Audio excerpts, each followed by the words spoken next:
God restores order. He raises leaders. He reigns in holiness, and he advances his mission through unwilling servants. Welcome to day 97 of the 180-day Bible journey.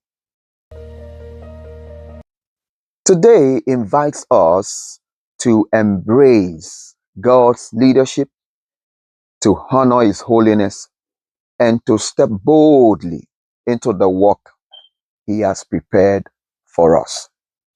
As we start today with the book of First Chronicles chapter 9, where the genealogy of Israelites and those who dwell in Jerusalem, Judah and his sons, the priests, and also the Levites.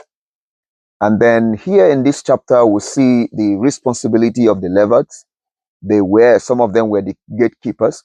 Some of them took care of the furnishings, the ointment, and also some of them also took responsibility to become singers. The generation of King Saul was also listed.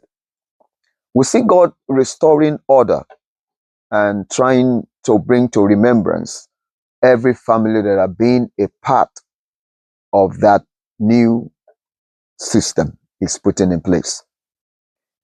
In First Chronicles chapter 10, Israel left their cities after Saul and his 3 sons died in the battle against the Philistines.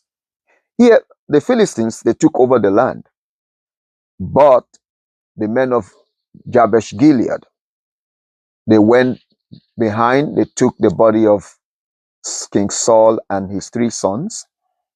And here the scripture makes us to understand that Saul died because of his unfaithfulness to God, and also because of his consulting of mediums, which God has already told the children of Israel that they should not do, because he is the Lord God Almighty and he is a jealous God.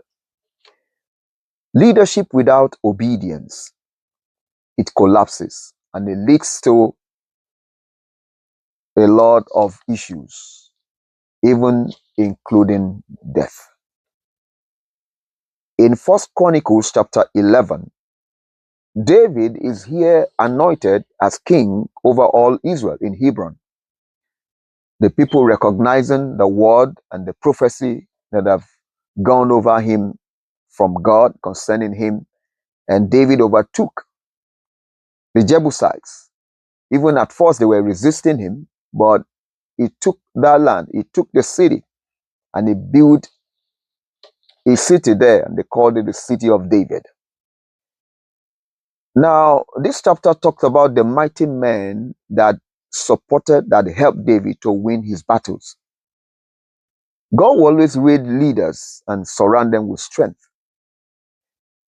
The battles in life, the victory we have is because of the support we have. People that are around us, they encourage us, they support us, they help us. Eliza, Abishai, Benaiah, Ashahel, Elhana, and others, they all supported David and made him to be victorious in all his battles. May men remember us even when they get to their throne. As we see in the Psalms 97, the psalmist says, the Lord reigns, his throne has righteousness, has justice, and also has the fire and the light and the glory. People should be ashamed of trusting in idols compared to what the big things God has in stock. The Lord is the Most High, and he delivers people from the hand of the wicked. God is the one, true God, who reigns in power, who reigns in unity, who reigns in justice, who reigns in righteousness.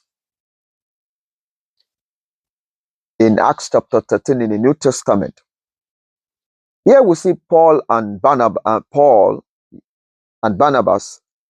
being called to the ministry that the Lord has ordained for them to go preach everywhere. And they went out and they were preaching.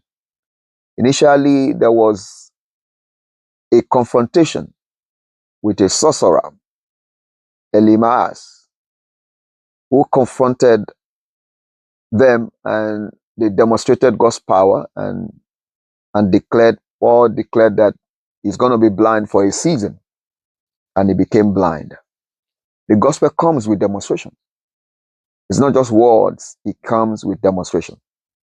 Paul later preached at Antioch, going through the journey. He started from the journey of Israel through the patriarchs to the birth of Jesus, and even the promised seed and even the promised Holy Spirit. When we are preaching the gospel, people need to know the context of the gospel message. Jesus were not just a story. He has a context. And so we need to do that. When Paul was preaching, the Jews, they were not receptive, not too receptive to what he was saying. And so he and Barnabas, they decided they're going to turn to the Gentiles to preach the word, which was what God really intended. That this gospel is not just meant for the Jews alone. It's meant for the whole world. If you recall what Jesus told the disciples in Matthew 28, to go into all the nations of the world. So they're fulfilling that. Gospel advances through spirit-led obedience. We see the Holy Spirit leading Paul and Barnabas to advance even the purpose of the gospel.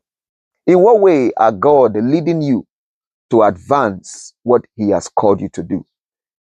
In what ways? Think about it. The ways that the Lord is leading you to advance. God is a God of progress. There are some things he wants you to do much more. He wants to increase, to enlarge. And so he will be leading you to advance. And our prayer is that as the Lord is leading us, we will advance to his glory, we would advance to his grace. And that brings us to our memory verse today in Acts chapter 13, verse 2. As they ministered to the Lord and fasted, the Holy Spirit said, "Now separate to me Barnabas and Saul for the work to which I have called them." I believe every work God has called us, he will anoint us specially for it in Jesus' name. I'm glad that you're here, and thank you for joining me today. I look forward to seeing you on day 98. My name is Alan Olonshola, and thank you, and God bless you.